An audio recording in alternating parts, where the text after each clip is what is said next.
Breaking news చూస్తున్నాము. Hormuz లో మరోసారి తీవ్ర ఉద్రిక్తత నెలకొని ఉంది. ఇరాన్ పై అమెరికా భీకర దాడులను కొనసాగిస్తుంది. ఇరాన్ రాడార్ సైట్లను అమెరికా కూడా పేల్చివేసేసింది. హార్మోజ్ లో 4 డ్రోన్స్ ని లాంచ్ చేసి ఇరాన్ అమెరికాకు సంబంధించిన నేవీ షిప్స్ పైన దాడికి యత్నించింది. కౌంటర్గా అమెరికా రాడార్ సైట్లను పేల్చామంటూ అమెరికా వివరణ ఇచ్చింది. ఆ 4 డ్రోన్లను సైతం కూల్చేశామంటూ అమెరికా యుఎస్ సెంట్రల్ కమాండ్ ఒక స్టేట్మెంట్ ఇచ్చింది. ప్రస్తుతానికి గొరుక్ అలాగే కెష్మ్ స్ట్రైట్ ఆఫ్ హార్మోజ్ని మానిటర్ చేయడానికి ఇరాన్కి సంబంధించిన ఈ 2 ద్వీపాలు 2 పోర్ట్స్ అని చెప్పొచ్చు. రాడార్ సిస్టమ్స్ ఉంటాయి సాధారణంగా ఇక్కడ. ఈ గొరుక్ అలాగే దాంతోపాటు కెష్మ్ ఐలాండ్లో తీర ప్రాంతాన్ని పర్యవేక్షించే రాడార్ సైట్లపై అటాక్ చేసినట్లు వెల్లడించింది అమెరికాకు సంబంధించిన సెంట్రల్ కమాండ్. యుఎస్ దాడులకు ప్రతీకారంగా గల్ఫ్పై ఇరాన్ దాడులు చేసింది. నిన్న మొన్న మనం చూస్తే కువైట్లోని ఎయిర్పోర్ట్ పైన డ్రోన్స్తో అలాగే మిసైల్స్తో ఇరాన్ దాడులు చేసింది. మరోపక్కన కువైట్లో యుద్ధ సైరన్లు కంటిన్యూస్గా మోగుతూనే ఉన్నాయంటే అక్కడ పరిస్థితులను అర్థం చేసుకోవచ్చు. మరోపక్క అమెరికాకు సంబంధించిన డొనాల్డ్ ట్రంప్ ప్రెసిడెంట్ శుక్రవారం ఆయన మాట్లాడుతూ ఖచ్చితంగా ఒక కొలిక్కి రాబోతుంది, ఖచ్చితంగా ఇరానియన్స్ గతంలో ఎన్నడూ చేయని పని చేస్తారు వాళ్ళు అంటూ ట్రంప్ చెప్పుకొచ్చే ప్రయత్నం చేశాడు. కానీ వాస్తవానికి యుద్ధం కొనసాగుతూనే ఉంది, ముందుకు వెళ్తూనే ఉంది. ఒకసారి మనం చూస్తే కాంగ్రెస్ అమెరికాలోని పార్లమెంట్లో ఓటింగ్ కూడా చేయడం జరిగింది. యుద్ధాన్ని కొనసాగించాలా వద్దా అన్న దానిపై ప్రతిపక్షాలు అలాగే తమ పార్టీకి సంబంధించి ట్రంప్కి రిపబ్లికన్స్కి సంబంధించిన వ్యక్తులు కూడా ట్రంప్కి వ్యతిరేకంగా ఓట్లు వేశారు. దీనికి సంబంధించి ఒక్కసారి ఈ దాడులకు సంబంధించి ఒక్కసారి ఆ విజువల్స్ని ఒక్కసారి చూసే ప్రయత్నం చేద్దాం. దాని తర్వాత డీటెయిల్గా మాట్లాడుకుందాం.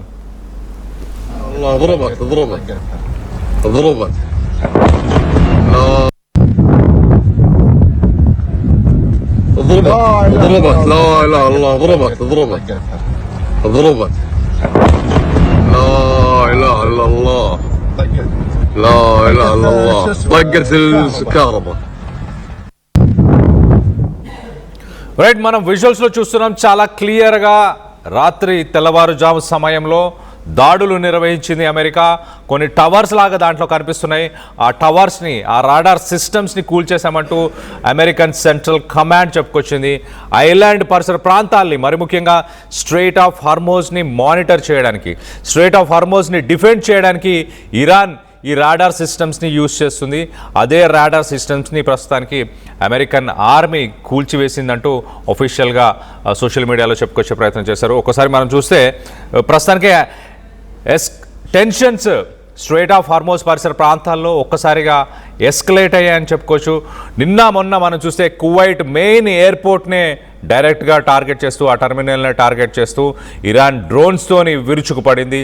ఆ దాడిలో ఒక వ్యక్తి కూడా చనిపోయారు, పలువురు గాయపడడం కూడా జరిగింది. మొత్తం మీద పరిసర ప్రాంతాల్లో ఉన్న ఒక ఎయిర్ ఫీల్డ్ని కూడా ఇరాన్ డ్రోన్స్తో అటాక్ చేసి డిస్ట్రాయ్ చేసే ప్రయత్నం చేసినట్టు తెలుస్తుంది. మరో పక్కన ట్రంప్ శుక్రవారం ఆయన ఒక స్టేట్మెంట్ ఇచ్చారు. చాలా క్లియర్గా ఆయన ఇచ్చిన స్టేట్మెంట్లో ఒకసారి మనం చూస్తే నిన్నటి statement, the situation with Iran seems to be going quite well.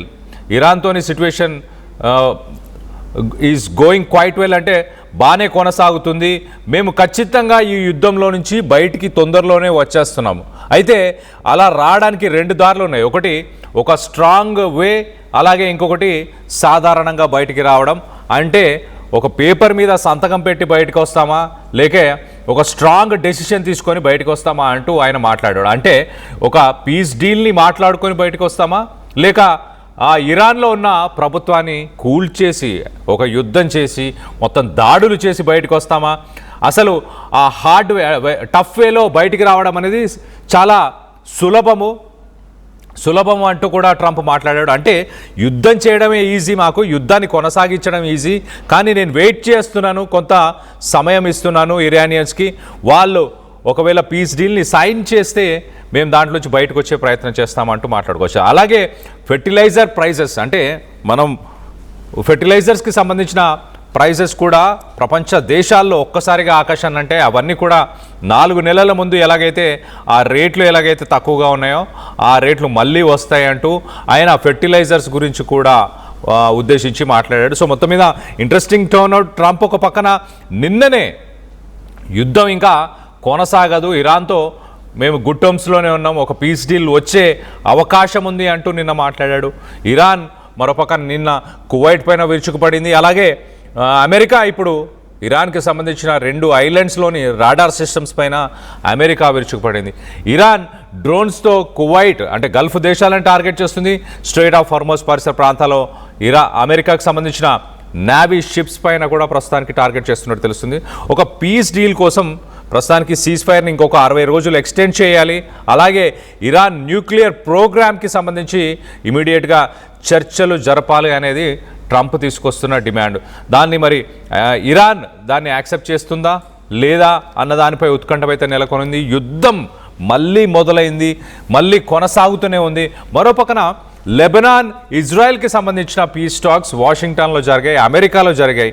ఆ పీస్ టాక్స్ ప్రస్తుతానికి అవి కూడా ప్రస్తుతానికి యుద్ధాన్ని కొనసాగిస్తున్నాయి. లెబనీస్ గవర్నమెంట్ సీజ్ ఫైర్ని అంగీకరించింది. అమెరికా, వాషింగ్టన్ అలాగే ఇజ్రాయెల్ ఒప్పందానికి వచ్చాయి. కానీ ప్రస్తుతానికి ఇరాన్కి సంబంధించిన హెజ్బుల్లా మిలిటెంట్ గ్రూప్ ఏదైతే లెబనాన్లో ఉందో అది ఈ అగ్రిమెంట్ని రిజెక్ట్ చేస్తూ అది దాడులను కొనసాగిస్తుంది. ప్రస్తుతానికి ఇజ్రాయెల్ మిలిటరీ కూడా శుక్రవారం రోజు సదర్న్ లెబనాన్కి సంబంధించిన పలు గ్రామాలపైన దాడి చేసింది. అక్కడ కొన్ని వేల మంది ఎవరైతే ఈ యుద్ధం వల్ల శతగాత్రులుగా అక్కడ ఉన్నారో వాళ్ళపైన కూడా భీకర దాడులు ఇజ్రాయెల్ మిలిటరీ చేసినట్టు తెలుస్తుంది. దీంట్లో మొత్తంగా 9 మంది చనిపోయారు. లెబనాన్కి సంబంధించి 6 డిఫరెంట్ లొకేషన్స్ పైన ఇజ్రాయెల్ దాడి చేసినట్టు తెలుస్తుంది.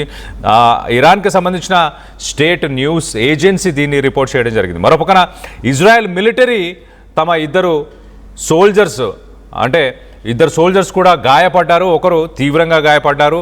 శుక్రవారం జరిగిన దాడులకు సంబంధించి ఇజ్రాయెల్కి సంబంధించిన 3 ఆర్మీ పీపుల్ 2 తీవ్రంగా గాయపడ్డారు, ఒకరు తీవ్రంగా గాయపడడం జరిగింది. సో మొత్తం మీద లెబనాన్ ఇజ్రాయెల్కి సంబంధించిన దాడులు కొనసాగుతున్నాయి. ఒక పీస్ డీల్ని మాట్లాడిన తర్వాత కూడా హెజ్బుల్లా దాన్ని వ్యతిరేకిస్తుంది. మరోపక్కన ఇరాన్ స్ట్రెయిట్ ఆఫ్ హార్మోజ్ పైన ఆధిపత్యాన్ని నిలబెట్టుకునే ప్రయత్నం చేస్తుంది. అమెరికా ఇరాన్ పోర్ట్స్కి వెళ్లాల్సిన షిప్స్ అన్నింటినీ కూడా ప్రస్తుతానికి అమెరికా వాటన్నిటిపై నిషేధాన్ని తీసుకొచ్చింది, వాటన్నిటిని నిలిపివేసే ప్రయత్నం చేస్తుంది. సో ఇరాన్కి ఎలాంటి ఇన్కమ్ ఎలాంటి ఆదాయం రాకుండా ఉండేలాగా అమెరికా చర్యలు తీసుకుంటుంది. మరోపక్కన ఇరాన్ గల్ఫ్ దేశాలు అలాగే అమెరికాకు సంబంధించిన నేవీ షిప్స్ని టార్గెట్ చేస్తూ ఎప్పటికప్పుడు భీకర దాడులు చేసే ప్రయత్నం చేస్తుంది. మరోపక్కన అమెరికాలో ఏం జరుగుతుందో ఒకసారి చెప్పే ప్రయత్నం చేస్తాం. అమెరికా హౌస్ ఆఫ్ రిప్రజెంటేటివ్స్లో యుద్ధం కొనసాగించాలా వద్దా అన్న దానిపై ఓట్లు వేశారు ప్రతిపక్షానికి సంబంధించిన నాయకులు అలాగే ప్రభుత్వానికి సంబంధించిన నాయకులు అందరూ కలిసి. రిపబ్లికన్స్ ప్రస్తుతానికి అక్కడ ప్రభుత్వాన్ని ఫామ్ చేశారు. ట్రంప్ రిపబ్లికన్ పార్టీకి సంబంధించిన వ్యక్తి, డెమోక్రాట్స్ ప్రతిపక్షానికి సంబంధించిన వారు. సో ఈ ఓట్ల లెక్కింపులో 215 మంది ట్రంప్కి వ్యతిరేకంగా అంటే యుద్ధానికి వ్యతిరేకంగా ఉన్నారు. 208 మంది యుద్ధాన్ని కొనసాగించాలి అంటూ కూడా మాట్లాడుకొచ్చారు. సో ఈ 215 మందిలో ఇంట్రెస్టింగ్ టర్న్అవుట్ ఏంటంటే ట్రంప్ రిపబ్లికన్ పార్టీకి సంబంధించిన 4 నాయకులు ట్రంప్కి వ్యతిరేకంగా ఓట్లు వేశారు. వారెవరు కూడా చెప్పే ప్రయత్నం చేశారు. మిషిగన్కి సంబంధించిన టామ్ బ్యారెట్, అలాగే వారెన్ డేవిడ్సన్ ఓహియో అనే స్టేట్కి సంబంధించిన వ్యక్తి, అలాగే థామస్ మ్యాసీ కెంటకీ స్టేట్కి సంబంధించిన వ్యక్తి, అలాగే బ్రైన్ ఫిట్స్ ప్యాట్రిక్ పెన్సిల్వేనియాకి సంబంధించిన వ్యక్తి. ఈ 4 రిపబ్లికన్స్ తమ పార్టీ లైన్స్ని దాటుకొని మరి యుద్ధానికి వ్యతిరేకంగా ట్రంప్ తీసుకుంటున్న నిర్ణయాలకి వ్యతిరేకంగా ఓటు వేశారు. మరి రానున్న మిడ్ టర్మ్ ఎలక్షన్స్లో ఇదే కొనసాగబోతుందా? ఈ ఓట్ల లెక్కింపు, ఈ ఓట్లు ఏదైతే తనకు వ్యతిరేకంగా పడ్డాయో అవి మిడ్ టర్మ్ ఎలక్షన్స్లో కూడా తనకి వ్యతిరేకంగా పడే అవకాశం ఉందా? మరోపక్కన వార్ పవర్స్ రెజల్యూషన్ 1973 దాన్ని ప్రస్తుతానికి కాంగ్రెస్ ఇన్వోక్ చేసింది. అంటే అక్కడ పార్లమెంటు అమలు చేసే ప్రయత్నం చేసింది. ఒక్కసారి స్ట్రెయిట్ ఆఫ్ హార్మోజ్కి సంబంధించిన ఆ మ్యాప్ను కూడా ఒకసారి చూసే ప్రయత్నం చేద్దాం. మనం చూడొచ్చు ఆ స్ట్రెయిట్ ఆఫ్ హార్మోజ్ ఎక్కడైతే ఆ షిప్స్ అన్నీ బాటిల్ నెక్ అంటారు. ఆ బాటిల్ నెక్ దగ్గర ఎక్కడైతే తిరుగుతున్నాయో ఆ స్ట్రైట్ ఆఫ్ హార్మోజ్ దగ్గర రైట్ సైడ్లో లెఫ్ట్ సైడ్లో 2 ఐలాండ్స్, కెష్మ్ ఐలాండ్ అలాగే గొరూక్ ఐలాండ్, ఈ 2 ఐలాండ్స్ నుంచే స్ట్రైట్ ఆఫ్ హార్మోజ్ని ఇరాన్ చాలా కంట్రోల్ చేసే ప్రయత్నం చేస్తుంది. ఈ 2 ఐలాండ్స్ పైన ప్రస్తుతానికి అమెరికా అక్కడున్న రాడార్ సిస్టమ్స్ని, అంటే ఏ షిప్ వచ్చి వెళ్తుంది అనేది ఆ రాడార్ సిస్టమ్స్ నుంచే తెలుసుకునే ప్రయత్నం చేస్తారు ఇరానియన్స్. వాటినే టార్గెట్ చేస్తూ అమెరికా దాడులు చేసింది. ఇదంతా స్ట్రైట్ ఆఫ్ హార్మోజ్ దగ్గర పరిసర ప్రాంతాల్లో అమెరికాకు సంబంధించిన 5th నేవీ ఫ్లీట్ ఉంది, అంటే నేవీ షిప్ ఉంది. ఆ నేవీ షిప్ని టార్గెట్ చేసుకుంటూ ఇరాన్ నిన్న తెల్లవారుజామున నిన్న రాత్రి ఒక 4 డ్రోన్స్ని ఆ షిప్స్ పైకి ఇరాన్ పంపించింది. ఆ 4 డ్రోన్స్ని కూడా మేము సక్సెస్ఫుల్గా ఎదుర్కొన్నాము, వాటిని కూల్చివేశాము అంటూ అమెరికా స్టేట్మెంట్ ఇచ్చింది. కానీ దానికి రెస్పాన్స్గా దానికి రిటాలియేషన్లో మేము ఈ కెష్మ్ అలాగే గొరక్ అనే ఈ 2 ఐలాండ్స్ పైన దాడులు చేశామంటూ అమెరికాకు సంబంధించిన యుఎస్ సెంట్రల్ కమాండ్ ఆఫీషియల్గా చెప్పుకొచ్చింది. ప్రస్తుతానికి స్ట్రైట్ ఆఫ్ హార్మోజ్లో ఒక్కసారిగా షాక్కు గురయ్యాయి. అక్కడ సాధారణంగా రోజు ఒక 150 నుంచి 200 షిప్పులు 4 నెలల క్రితం యుద్ధం మొదలవక ముందు అయితే 150 నుంచి 200 షిప్పులు ప్రతిరోజు వెళ్తూ ఉండేవి. ఇప్పుడు ప్రస్తుతానికి ఒక 10ల సంఖ్యలోనే షిప్పులు వెళ్ళే పరిస్థితి. కొన్ని రోజులైతే ఇలాంటి దాడులు జరిగిన తర్వాత అక్కడి నుంచి షిప్పులు వెళ్ళడానికి భయపడుతున్న పరిస్థితి ప్రస్తుతానికి అయితే కనిపిస్తుంది. సో మొత్తం మీద యుద్ధం మళ్ళీ ముందుకు వచ్చింది, మళ్ళీ మొదటికే వచ్చింది. అమెరికా ఒక పక్కన, ట్రంప్ ఒక పక్కన దాడులు నిలిపివేస్తాము, ఒక కొలిక్కి వస్తాము, ఒక పీస్ డీల్ని మాట్లాడతాము అంటూ ట్రంప్ ఒక పక్కన చెప్తూనే ఉన్నాడు. కానీ మరో పక్కన దాడులు కొనసాగుతూనే ఉన్నాయి. లెబనాన్, ఇజ్రాయెల్కి సంబంధించిన దాడులు కూడా ఒకసారి చూస్తే సీజ్ ఫైర్ ఒప్పందానికి వాషింగ్టన్, అమెరికాలోనే ఒప్పందం మాట్లాడుకున్న తర్వాత ప్రస్తుతానికి హెజ్బుల్లా గవర్నమెంట్ తీసుకున్న ఆ అగ్రిమెంట్ని వ్యతిరేకిస్తూ దాడులను కొనసాగిస్తుంది. ఇజ్రాయెల్ కూడా దాడులను కొనసాగిస్తుంది. మరోపక్కన ఇరాన్ గల్ఫ్ దేశాలపైన, మరి ముఖ్యంగా కువైట్ లాంటి దేశాలపైన దాడులను కొనసాగిస్తూ వస్తుంది. సో రానున్న రోజుల్లో ఏం జరగబోతుంది, ట్రంప్ మాటలని మీరు నమ్ముతున్నారా లేదా అన్న దానిపై మీ అభిప్రాయాలు ఏంటనేది కింద కామెంట్ రూపంలో తెలియపరచండి.